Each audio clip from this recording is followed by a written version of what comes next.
যখন চৈতন্য মহাপ্রভু জন্মগ্রহণ করেছিলেন, চৈতন্য মহাপ্রভুর জন্মের আগেও শচী মায়ের ৮টি কন্যা সন্তান হয়েছিল, কিন্তু ওই ৮টি কন্যা সন্তান জন্ম নেবার পরে পরেই মারা গিয়েছিল।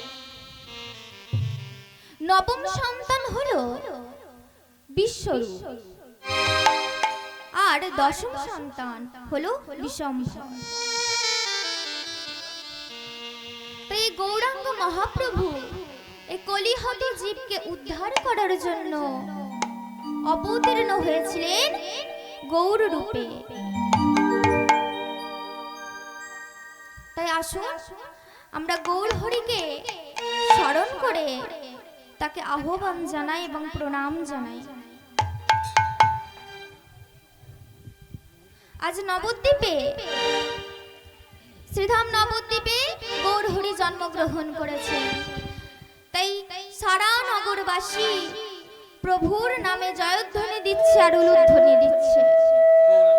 আসুন আমরাও সকলে নবদ্বীপে যাব। কে কে যাবে আমার সঙ্গে? একটু হাত তুলুন। আর পিছনের বাবারা যাবেন তো? এখন তো পায়ে হেঁটে কিংবা গাড়িতে যাওয়া যাবে না, সব থেকে দ্রুত মন। এখন দেহ রেখে মনটা নিয়ে যেতে হবে, তবেই তাড়াতাড়ি যেতে পারবো। চলুন সকলে মিলে। আমাদের গৌরে লড়ে সোনার নদিয়া, উলুধ্বনি শঙ্খধ্বনি শব্দ শোনা যায় আমাদের গৌরে লড়ে সোনার নদিয়ায়, উলুধ্বনি শঙ্খধ্বনি শব্দ শোনা যায় আমাদের গৌরে লড়ে।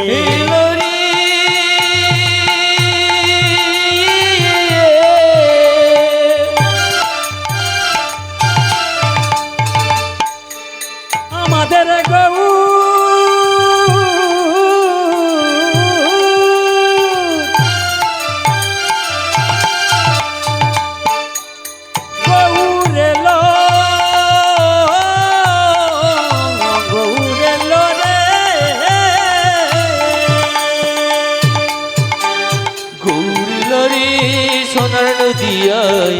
উলুধ্বনি শঙ্খধ্বনি শব্দ শোনা যায় আমার গৌরে লড়ে। আমাদের গৌরে লড়ে সোনার নদিয়ায়, উলুধ্বনি উলুধ্বনি শব্দ শোনা যায় আমাদের গৌরে লড়ে।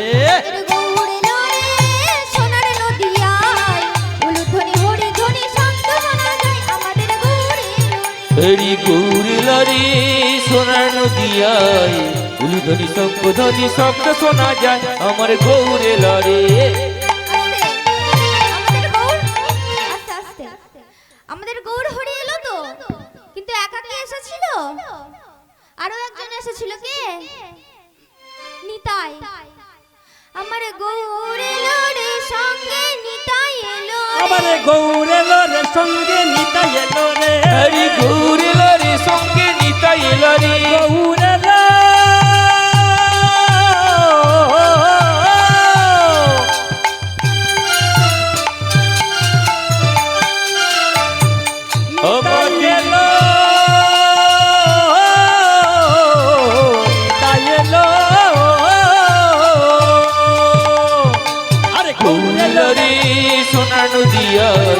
উলুধ্বনি শঙ্খধ্বনি শব্দ শোনা যায় আমার গৌরে লড়ে। আমাদের গৌরে লড়ে আমাদের নিতাই লড়ে। গৌরে লড়ে আমাদের নিতাই লড়ে। হরি গৌরে লড়ে আমাদের নিতাই লড়ে। গৌরে লড়ে আমাদের নিতাই লড়ে। লড়ে সোনার নদিয়ায়, উলুধ্বনি শঙ্খধ্বনি শব্দ শোনা যায় আমার গৌরে লড়ে। গৌরে লড়ে সোনার নদিয়ায়, উলুধ্বনি উলুধ্বনি শব্দ শোনা যায় আমাদের গৌরে লড়ে। সবাই যাচ্ছেন তো? আমার সাথে সবাই যাচ্ছেন তো? হাতগুলো নেমে গেল কেন? সবাই মিলে। আর পিছনে বাবারা কি যাবেন না? না মাঝপথে আটকে গেছে? সবাই মিলে। কে কে তোরা নাম নিবি রে আইরে ছুটে আয়। হরি কি তোরা নাম নিবি রে আইরে ছুটে আয়। কি তোরা নাম নিবি রে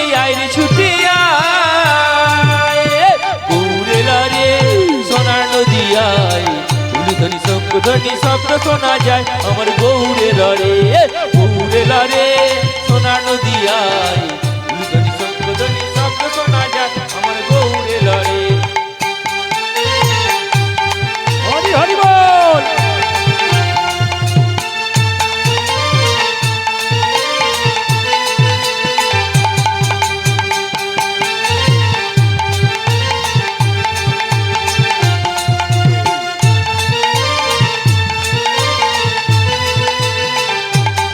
আমাদের গৌরে লোরে সোনার নদিয়ায় হরিধ্বনি উলুর ধ্বনি শব্দ শোনা যায় আমাদের গৌরে লোরে গৌরে লড়ে সোনার নদিয়ায় উলুধ্বনি শঙ্খধ্বনি শব্দ শোনা যায় আমার গৌরে লড়ে গৌরে লড়ে সোনার নদিয়ায় উলুধ্বনি শঙ্খধ্বনি শব্দ শোনা যায় আমার গৌরে লড়ে গৌরে লড়ে সোনার নদিয়ায় উলুর ধ্বনি শব্দ শোনা যায় আমাদের গৌরে লোরে। শঙ্করধ্বনি উলুধ্বনি সকলে মিলে একবার দিয়ে দিন। বাহ, এই তো খুব সুন্দর। আজ শ্রীধাম নবদ্বীপে এসেছেন আমার গৌরাঙ্গ সুন্দর। আমরা যে এই হরিনাম আস্বাদন করছি, হরিনাম করছি, এই হরি কে জানেন? হরিনাম আমরা কেন বলবো, কেন করব? শাস্ত্র কি বলছে? করে কড়াই হরণ জীবের শোকতা জ্বালায় আদি। জীবের শোকতা জ্বালায়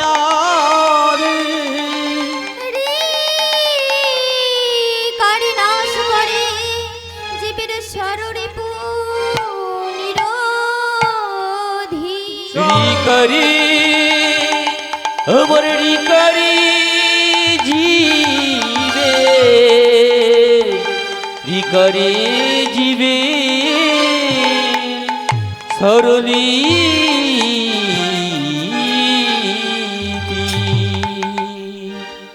শাস্ত্রে বলছে কথাটি উচ্চারণ করলে মানুষের শরীরের শোক তাপ জ্বালায় আদি দূর হয়ে যায়।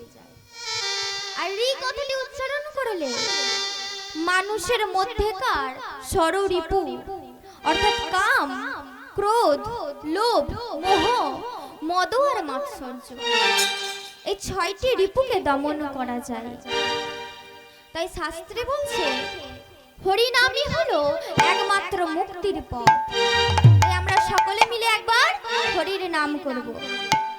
একবার হরি বলো মন রসনা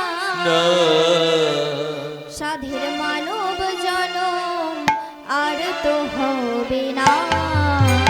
একবার হরি বলো মন রসনা সাধের জনম আর তো হবে না।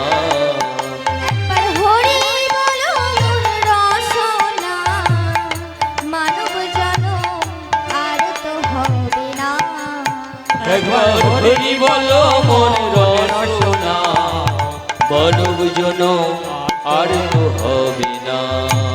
আমাদের আসতে হরি যেতে হরি সদাই ভজ হরি হরি। হরি আসতে হরি যেতে হরি সদাই বলে হরি হরি। আমাদের আসতে হরি যেতে হরি সদাই ভজ হরি হরি।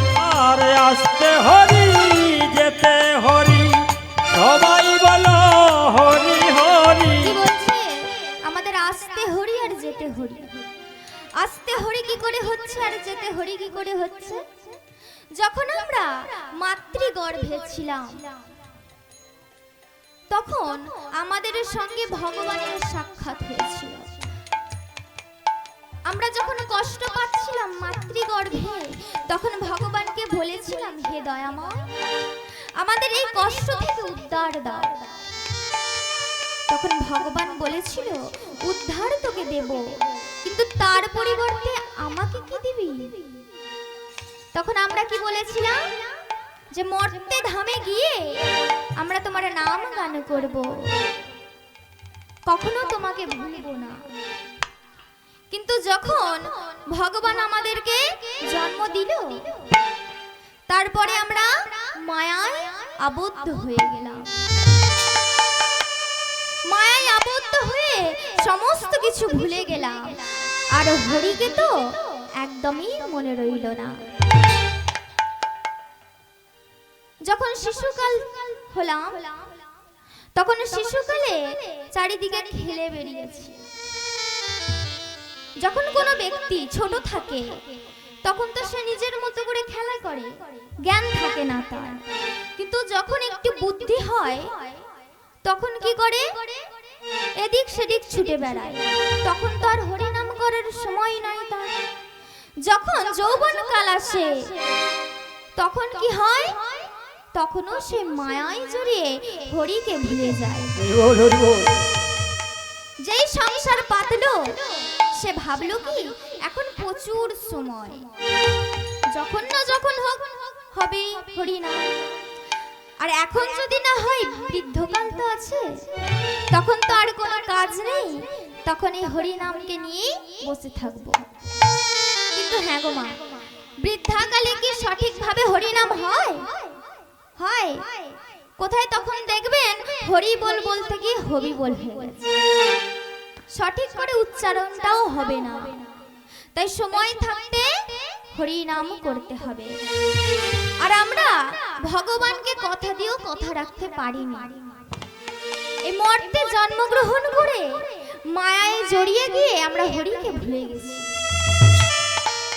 তাই যখন আমরা এই পৃথিবীতে এসেছিলাম, তখন একবার হরি বলেছিলাম, এবার আসতে হরি হলো, যেতে হরি কি করে হচ্ছে? আমরা যখন মৃত্যুবরণ করি, মৃত্যুবরণ করলে 4 জন লোক লাগে তো, কাঁধে করে নিয়ে গেলে, নিয়ে যেতে 4 জন লোক লাগে তো, কি গো লাগে তো 4 জন লোক? হ্যাঁ, ওই যে 4 জন লোক লাগে, যে মারা গেছে তাকে কাঁধে করে নিয়ে যেতে কি বলে? যখন নিয়ে যাই কাঁধে করে কি বলে? বলো হরি হরি বল, বলো হরি হরি বল, বলো হরি হরি বল। কিন্তু মরাটা কি আর হরি বলে বলে না? বলতে পারে? পারে? পারে না।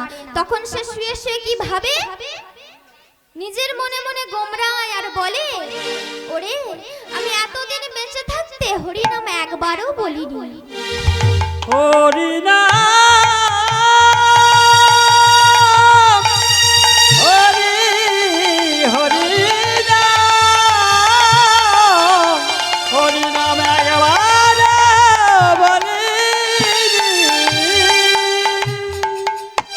আমি এতদিন বেঁচে থাকতে একবারও হরি নাম বলিনি, কিন্তু এখন আমি মারা গেছি, তোরা আমাকে হরি নাম বলতে বলছিস। কিন্তু এখন কি আর আমি হরি বল বলতে পারবো? তাই সে কি করে? সে বলে, তোরাই বল তোরাই বল, আরে তোরাই বল, তোরাই বল, তোরাই বল তোরাই বল, হরি তোরাই বল, তোরাই বল, আমার বলা হলো না রে, আর তোরাই বল, তোরাই বল, আমার বলা হলো হলো না না রে। রে। আর তোরাই বল, তোরাই বল। হরি বল। তখন মৃতদেহটি মনে মনে ভাবে আর বলে, আমি এখন হরি বল বলতে পারবো না, তোরা আমাকে হরি বল বলতে বলছিস, তাই আমি তো বলতে পারবো না, তোরাই বল। যখন সে মৃতদেহটিকে দাহ করতে নিয়ে যাওয়া হয়, তাকে পরিষ্কার করে যখন দাহ করে দেওয়া হয়, তারপরে ভগবান নদীর কান্ডারি রূপে আসেন আমাদেরকে উদ্ধার করতে। আর তখনই আমরা ভগবানকে ডাকি। তাই একবার প্রথম বলেছিলাম যখন জন্মগ্রহণ করেছিলাম, আবার দ্বিতীয়বার বলছি যখন আবার প্রভুর কাছে ফিরে যাচ্ছি। তাই বলছে, আমাদের আসতে হরি যেতে হরি, সদাই ভজ হরি হরি, হস্তে হরি বলিতে হরি সবাই ভাবে হরি হরি আবার হরি হলো মোদের পাড়ের কান্ডারে হরি বলো মন রসনা হরি হরি আমাদের পারের কান্ডারি হরি বলাই আর হলো না একবার হরি বলো মন রসনা মানব জনম আর তো হবে না একবার হরি বলো মন রসনা মানব জনম আর তো হবে না তাই আমাদের সারা মায়ায় পড়ে হরি নাম সঠিকভাবে বলা হয় না। তাহলে আমাদের সাধন ভজন করার সঠিক নিয়ম কখন কখন নাম ভজন সাধন করার সময় কখন কেউ জানেন নাম ভজন সাধন করার সঠিক সময় কখন? শাস্ত্রে বলছে শিশুকালে কৃষ্ণ ভজে কৃষ্ণ পাবার আসে যৌবনে কৃষ্ণ ভজে কৃষ্ণ আসে কি না আসে আর বৃদ্ধে কৃষ্ণ ভজে জমির তরাস জমের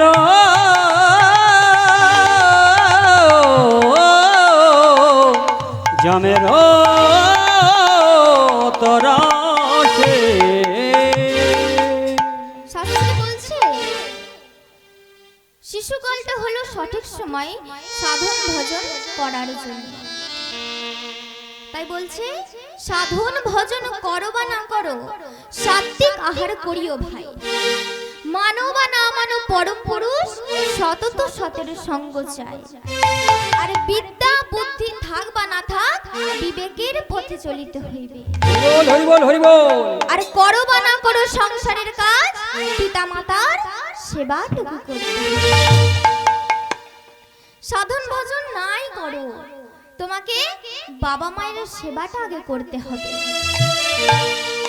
কারণ ভগবান আমাদের দূত হিসাবে বাবা আর মাকে পাঠিয়েছে সৎ সঙ্গে স্বর্গবাস আর অসৎ সঙ্গে সর্বনাশ। এর একটা ছোট্ট গল্প বলি আপনাদের। এক ছিল রাজহংস আর এক ছিল ইঁদুর। ইঁদুরের ধর্ম কি জানেন তো? ধর্ম কি জানেন তো? যা কিছু আছে সব কেটে দেয়। তাই একটা ইঁদুর একদিন একটা নদীর পাড়ে কাঁদছে। আপনাদের এখানে হাঁস আছে তো? পোষেন তো হাঁস? সকালবেলা হলে কি করেন? খুলে দেন তো দরজাটা, আর হাঁসটা বেরিয়ে গিয়ে কি করে? পাশের কোনো জলাশয় থাকলে তাতে চলে যায়। এবার একটি হাঁস তার মনিব যেই তাকে ছেড়ে দিয়েছে অমনি সে গেছে সেই জলাশয়ে, আর ওই জলাশয়ের পাড়েই ছিল একটা ছোট্ট নেংটি ইঁদুর। নেংটি ইঁদুরটার মা সেই পুকুরটার ওই পাড়ে আছে, আর এই পারে ছোট্ট ইঁদুরটা কাঁদছে মায়ের জন্য। তখন যেই হাঁসটা এসেছে তখন বলছে, ও বন্ধু বন্ধু। তখন রাজহাঁস পিছন দিকে ঘুরে দেখে কে বন্ধু বলে চিল্লায়।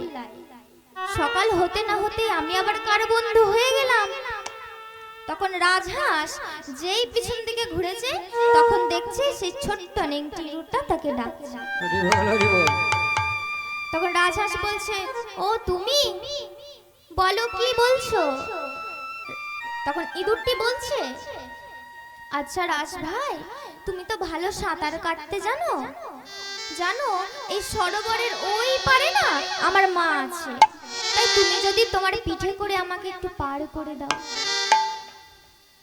তখন রাজহাঁসের মনে পাপ নেই, সাদা মনে কোনো কাদা নেই।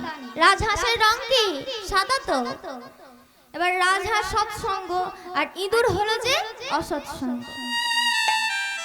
রাজহাঁস বলছে, বেশ তুমি আমার পিঠে চড়ে বসো, আমি তোমাকে তোমার মায়ের কাছে দিয়ে আসছি। এই বলে ইঁদুরকে পিঠে চাপিয়ে নদী সরোবরটাকে পার করে ওই পারে যেই নামিয়েছে অমনি কি হলো? হাঁসের ধর্ম কি? জল থেকে উঠে হাঁস কি করে? কি করে? ডানা ঝাপটাই তো। এবার ইঁদুরটিকে নামিয়েছে পিঠ থেকে। এবার যেই জল থেকে উঠে ডানাটা ঝেড়েছে, অমনি সমস্ত পালক ঝরে পড়ে গেছে। তখন রাজহাঁস কাঁদতে কাঁদতে বলছে, হাই হাই আমারে কি হলো, হায় হায় আমার কি হলো, হাই হাই আমারে কি হলো, হায় আমার কি হলো, আমার সারা পালক ঝরে গেল, হাই হাই আমার সারা পালক ঝরে গেল, হায় হায় আমার কি হলো। রাজহাঁস কাঁদছে আর ডানা ঝাপটাতে ঝাপটাতে বলছে, আমার এ কি হলো, আমার সমস্ত পালক যে ঝরে গেল। আর এদিকে পালকগুলো ঝরলো কেন? ইঁদুর হচ্ছে অসৎ সঙ্গ, তাই রাজহাঁস সৎসঙ্গ হয়ে অসৎ সঙ্গে সঙ্গ দিয়েছে। এবার ইঁদুরের ধর্ম কি? যা কিছু থাকবে তাই কাটা।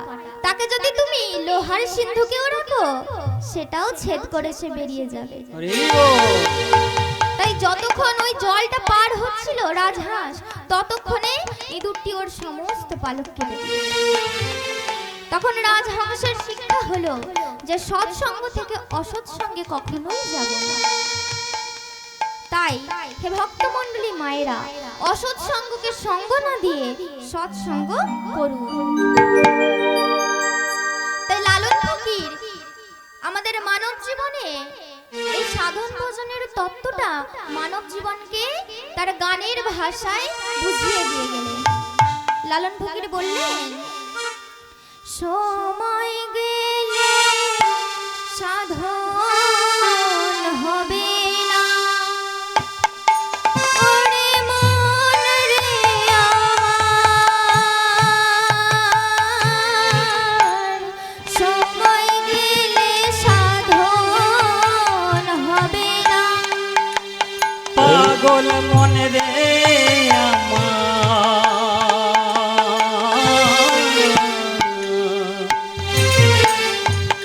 সময় গেলে সাধন হবে না।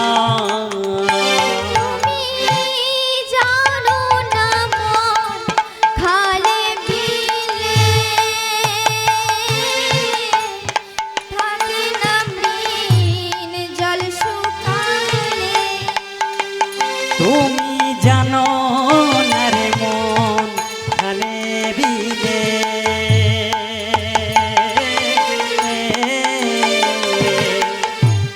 থাকে নামি জল শুকালে। গানের ভাষায় তিনি কি বলছেন? আচ্ছা আপনারাই বলুন, যদি কোনো জলাশয়ে জলই না থাকে, তাহলে তাতে মাছ চাষ হবে? হবে মাছ চাষ? হবে না। তাই গানের ভাষায় তিনিও বোঝাতে চেয়েছেন, সময় থাকতে যদি ভজন সাধন না করা হয়, তাহলে তার কোনো লাভ নেই।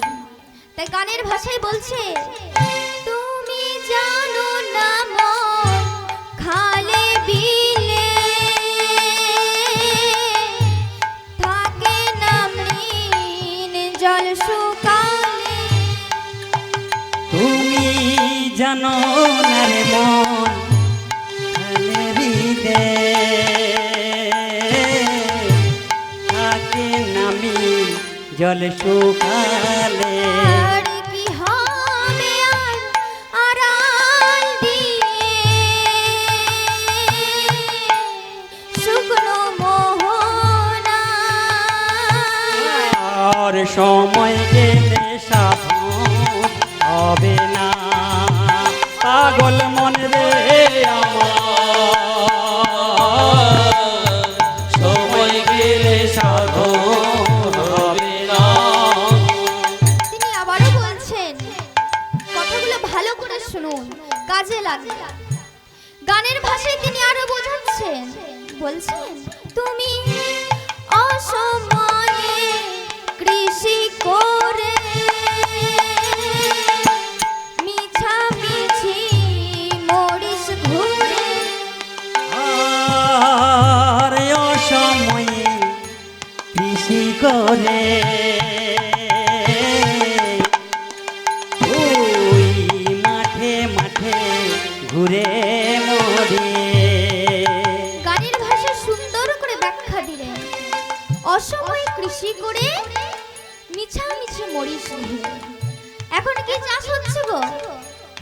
মাঠে কি চাষ হচ্ছে আপনাদের দিকে? কি হয়?